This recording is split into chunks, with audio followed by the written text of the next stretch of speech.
Bienvenue chez le compteur. Aujourd'hui, on va faire un tour sur le subreddit Pro Revenge. L'histoire d'aujourd'hui est postée par Switch2Ox. Dans les années 90, je travaillais pour une société financière européenne. Les bureaux américains étaient gérés par des Européens avec un siège social à New York. Les jeunes employés étaient généralement sous-payés et surchargés de travail, car au cours des premières années après l'université, la récompense promise était d'être promu à un poste de directeur, où le salaire, les avantages et la structure des primes étaient réellement mis en place. Un peu comme les cabinets d'avocats qui promeuvent leurs jeunes avocats au rang d'associés après une longue attente. En tant qu'associé junior, la seule bonne nouvelle était que nous avions droit aux mêmes 5 semaines de vacances par an, plus quelques semaines de congé maladie, que nos homologues européens, ce qui, pour moi, signifiait beaucoup de camping et de vacances à la maison pendant l'été, puisque je ne gagnais pas vraiment assez pour voyager dans des endroits exotiques ou coûteux. Les bureaux étaient organisés de telle sorte que les directeurs du développement commercial avaient chacun un associé junior.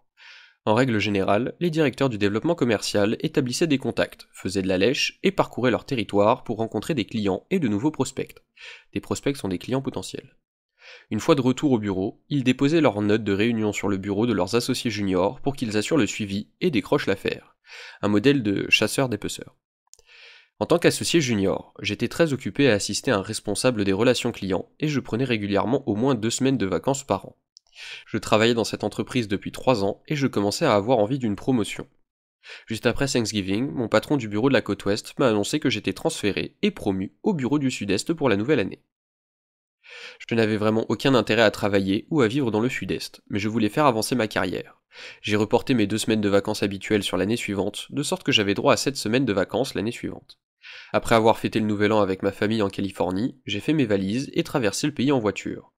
Une fois dans le nouveau bureau, je me suis installé et j'ai rencontré mon nouveau patron, qui m'a rapidement informé qu'il ne me promouvait pas réellement au poste de directeur, mais qu'il me confiait les responsabilités du poste, car il me jugeait trop jeune, tout en me disant que si je démontrais que je pouvais faire le travail, je serais promu l'année suivante. J'étais furieux, mais je n'avais pas d'autre choix que de rentrer chez moi et de repartir à zéro. Alors, j'ai accepté. J'ai tout de suite détesté mon nouveau patron, car ses collègues m'ont dit qu'il faisait étalage de ses privilèges de direction, qui consistaient en de grosses allocations pour le logement et les voitures, payées par la production des ventes d'employés comme moi. Il s'est avéré qu'il avait un lien de parenté avec un membre du conseil d'administration en poste en Europe, ce qui lui a permis d'obtenir le poste de directeur régional. Tout le monde savait qu'il n'avait pas les compétences pour faire notre travail, alors il se contentait de recevoir de gros chèques, d'aller dans des restaurants coûteux avec des amis, et de facturer tout cela à l'entreprise en tant que développement de la clientèle, tout en louant une nouvelle Mercedes tous les 2 ans aux frais de l'entreprise, et en étant généralement un connard pour tous ceux qui travaillaient pour lui. Au cours de la première semaine, j'ai également rencontré mon associé junior, Jérémy. Nous nous sommes assis et avons discuté de certains comptes que j'avais hérités et qui se trouvaient dans des endroits reculés qu'aucun des autres directeurs ne voulait visiter.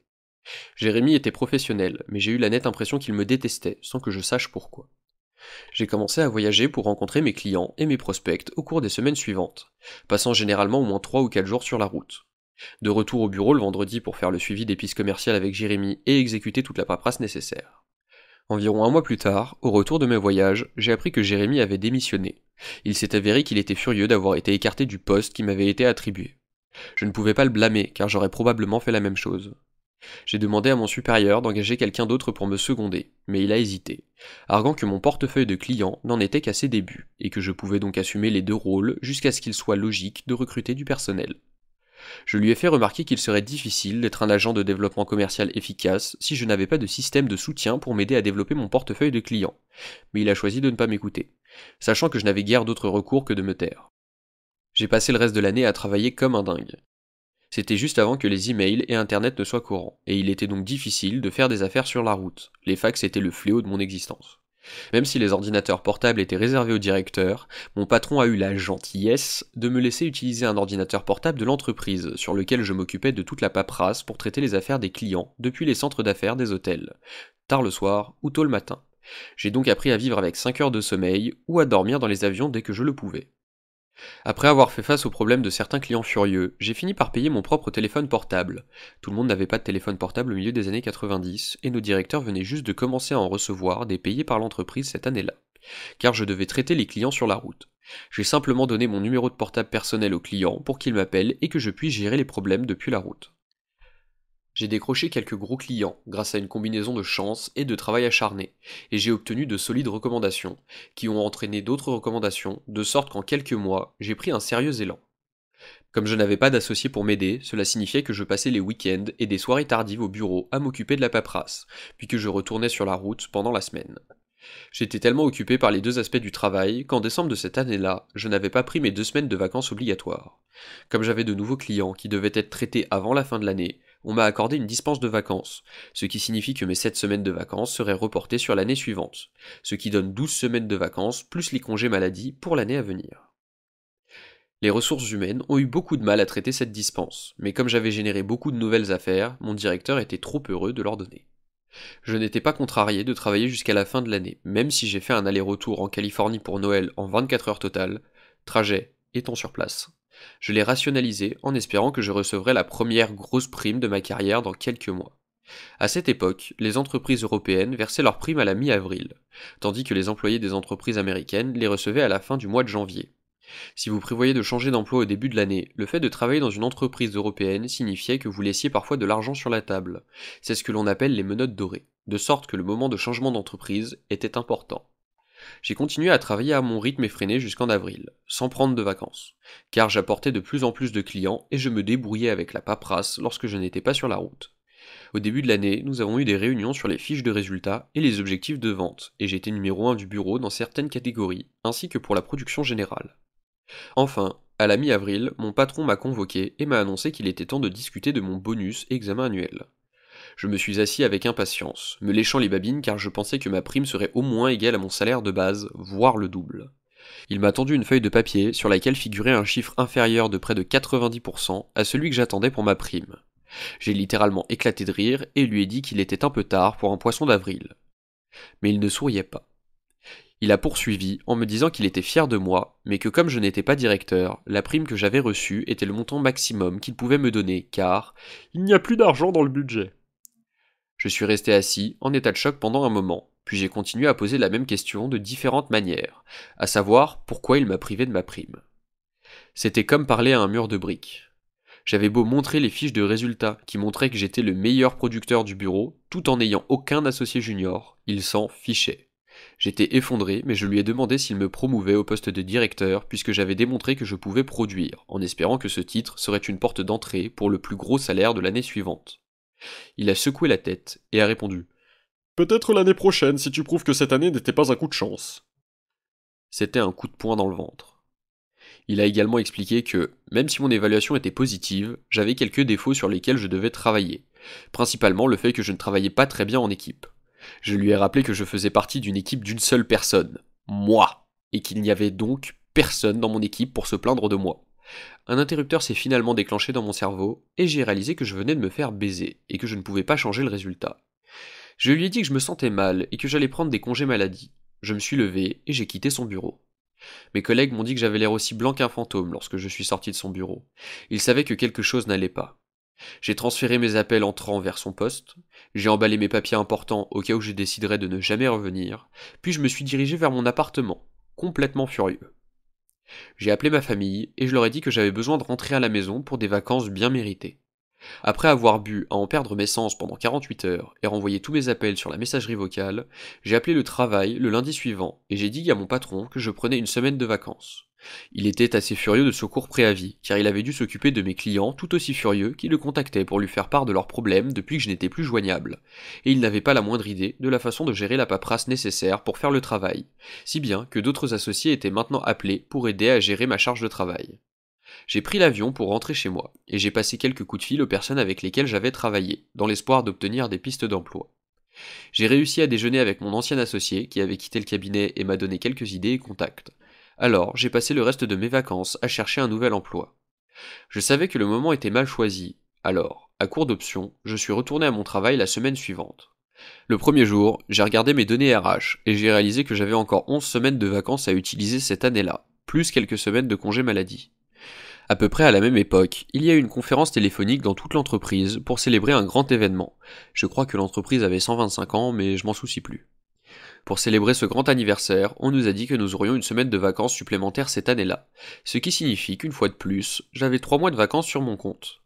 En tant que personne très performante, j'ai également été sélectionné pour passer quelques semaines à New York pendant l'été et l'automne pour suivre une formation en gestion, ce qui signifiait du temps supplémentaire hors du bureau.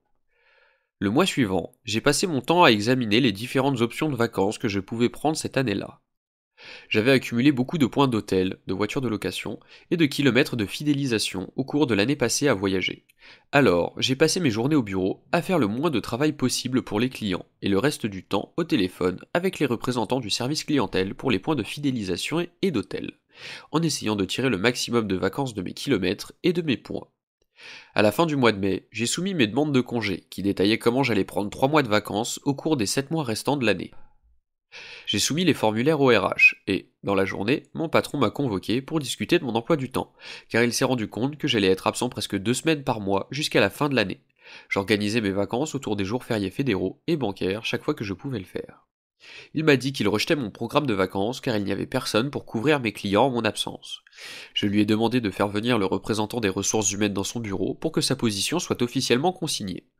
Il s'y est opposé, mais j'ai dit que je ne discuterais pas de ces questions sans la présence d'un représentant des ressources humaines. Le représentant des ressources humaines a été appelé et mon patron lui a dit qu'il rejetait mon calendrier de vacances. Mais le représentant des ressources humaines a répondu que j'étais légalement autorisé à prendre ces jours de vacances et qu'il ne pouvait pas rejeter la demande. Je lui ai également dit que, dorénavant, je ne m'occuperais d'aucun de mes clients à partir de mon téléphone portable personnel si je n'étais pas au bureau, et je ferais suivre mon téléphone professionnel au sien lorsque je serais en vacances ou en voyage d'affaires. Je lui ai également dit que je partais en Europe pour 2 voyages différents et que je ne pourrais pas être contacté puisque je n'avais pas de téléphone portable de la société. Il était furieux, mais savait qu'à moins de me promouvoir au poste de directeur et de me fournir un téléphone portable, il ne pouvait rien faire contre ma nouvelle position.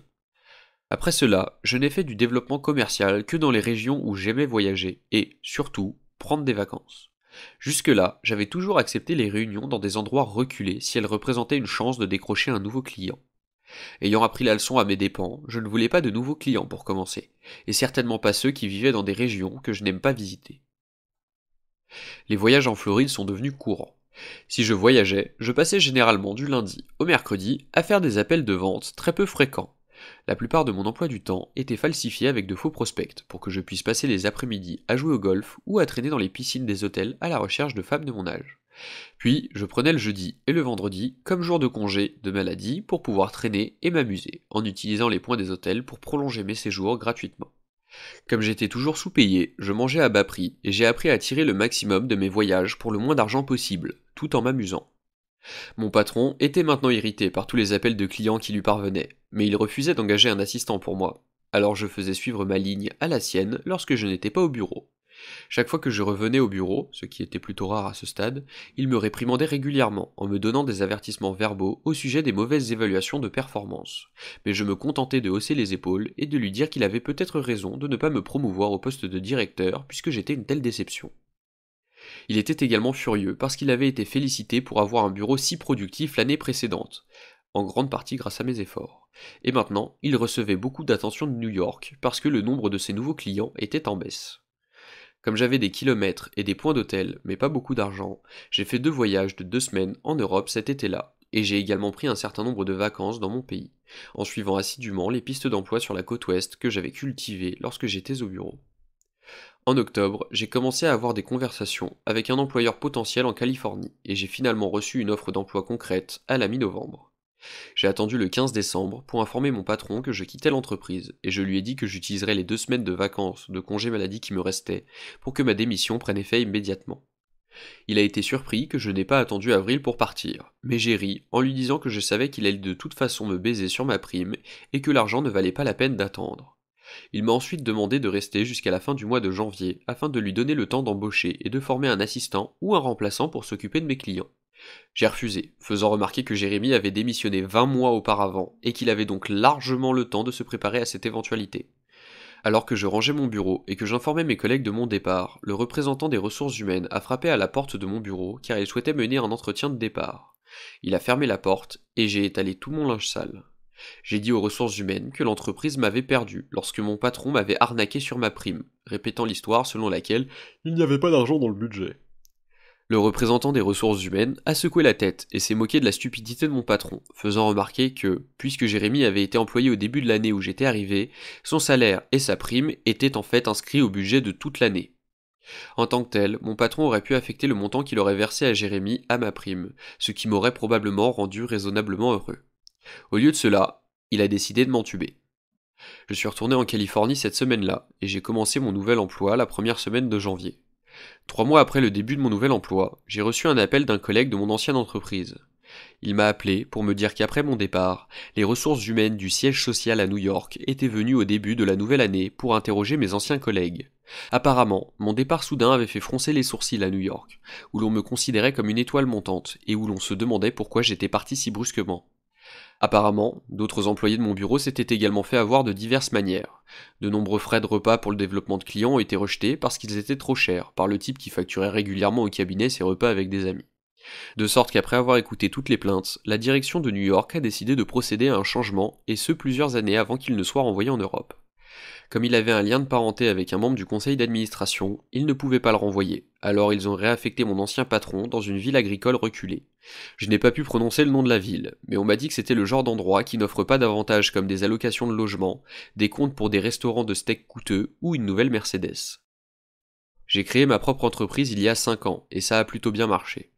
Même si je me suis fait avoir il y a 25 ans, je pense toujours à cette expérience avec tendresse, car j'aurais probablement travaillé pour une entreprise de ce type toute ma vie si on ne m'avait pas montré comment les entreprises et les patrons vous entubent généralement à la moindre occasion.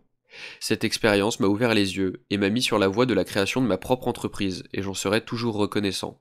Je pense toujours à cette situation au nouvel an pour me rappeler le chemin parcouru et la façon de ne pas traiter mes employés. Si la vidéo vous a plu, pensez à laisser un like pour soutenir la chaîne, à vous abonner et à activer la cloche pour pas rater les prochaines. C'était le Compteur, on se retrouve bientôt pour de nouvelles histoires.